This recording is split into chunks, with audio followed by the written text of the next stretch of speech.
Both colts are owned by Sheikh Hamdan bin Mohammed Al Maktoum.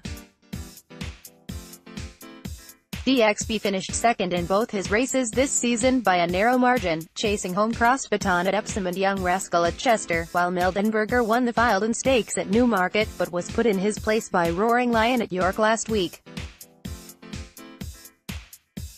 Speaking of Mildenberger, Johnston said, "The owner also has Dee Ex Bee, who is in the Derby.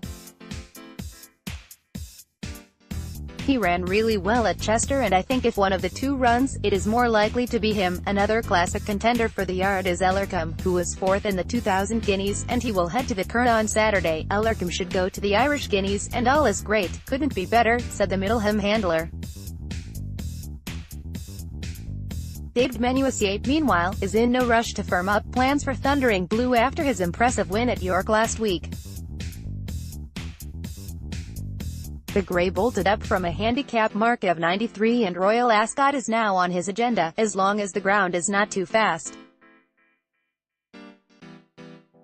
Menuisier also has his eyes fixed on a return to York for the John Smith's Cup in July. There's a little bit of time to think about which race at Ascot.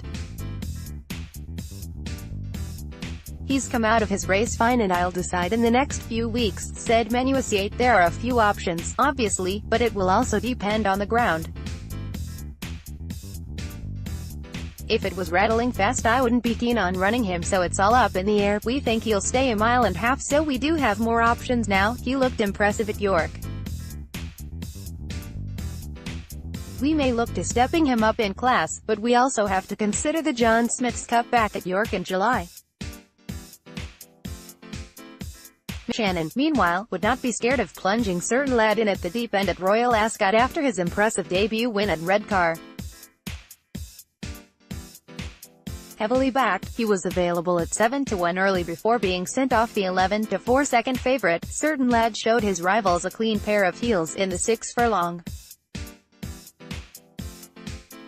Racing UK-sponsored Novice Stakes. "We thought he was okay, and he'd been working well with most of the 2-year-olds," said Shannon. "It's the colts, in particular, that are very good this year. I've never had a batch like this. I usually have good fillies.